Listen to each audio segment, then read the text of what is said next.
The Los Angeles County Bar Association President's Advisory Committee on Women in the Profession has launched an oral history project to record personal stories of gender bias in the legal field. Attorneys are invited to share their experiences of being treated differently as a woman or witnessing gender inequity in their workplace or in a legal forum. The purpose of this project is to educate the legal field about the experiences of women attorneys and to share the insights of attorneys who have witnessed gender bias firsthand. In this vein, we will ask interviewees to share how they successfully addressed or circumvented gender bias in their work and about what steps the legal field should take to combat gender inequity. Here are some highlights from the Oral History Project's first interviews, starting with LA County Supervisor Sheila Kuhl speaking about what it's like to be one of 5 women on the LA Board of Supervisors.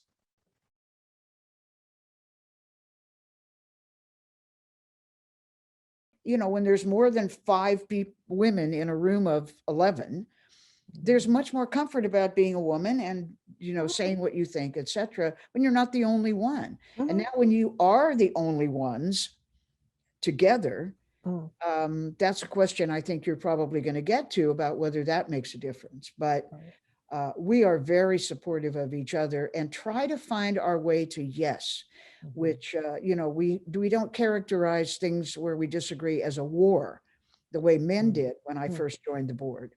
And that is also an interesting thing about, I think, how women see each other and kind of the world. Right. I think women lead differently. I don't think you can, I mean, this goes back to the East Coast, West Coast feminist thing, is that the idea that women and men are actually different.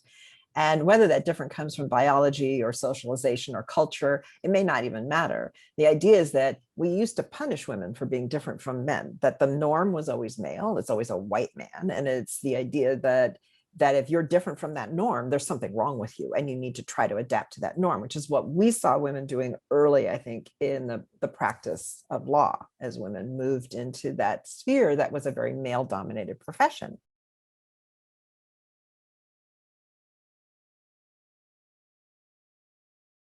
Women in general tend to feel like they are not as qualified, right, as men for different positions. That's why we don't often apply for the positions that are a harder reach for us. We don't ask for the same salaries as men do. And so I've made a conscious effort to recognize that. And when I feel like, oh, maybe I'm not good enough, or I'm faking it, I'm not the right person, I think to myself, is part of that really because of that kind of gendered social norms and construct that has sort of been, that I'm sort of falling prey to. And so I try to give myself more credit than I did when I was younger.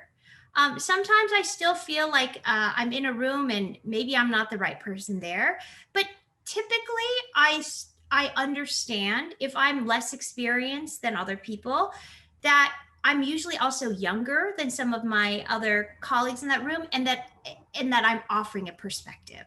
Or if I'm in a room full of a bunch of older white men and I come in there, that I am adding a unique value, and being there is actually a contribution and a benefit to them all, even if I'm not as well versed maybe in the, you know, subject matter area, that my life experience and who I am is an added value to that space. And so I'm trying to get over it a little bit more. And I think that helps.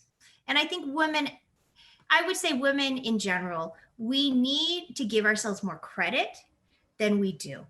And so we just need to show up in spaces and own it, that we are there. There was a reason we were asked to be in that room, or the reason why we are there. And just, we have value for that.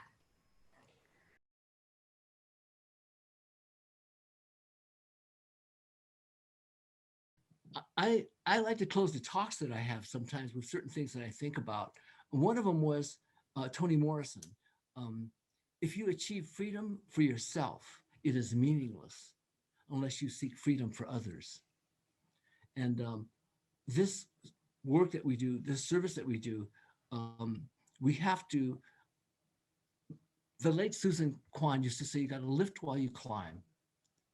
And that, I believe, applies to us. Believe me, the institutional forces that are in place are not assisting women in this profession. We do have to help each other because nobody else is doing it. I know that you got to inspire the guys to take up that flag. And with all allies, we have to convince them of the justice in our cause so that they will march with us, they will vote with us, and that they will join with us. That is what I want to leave you with, that we do need each other. We do not owe anything to each other, but we owe it to ourselves to reach out and be there for others.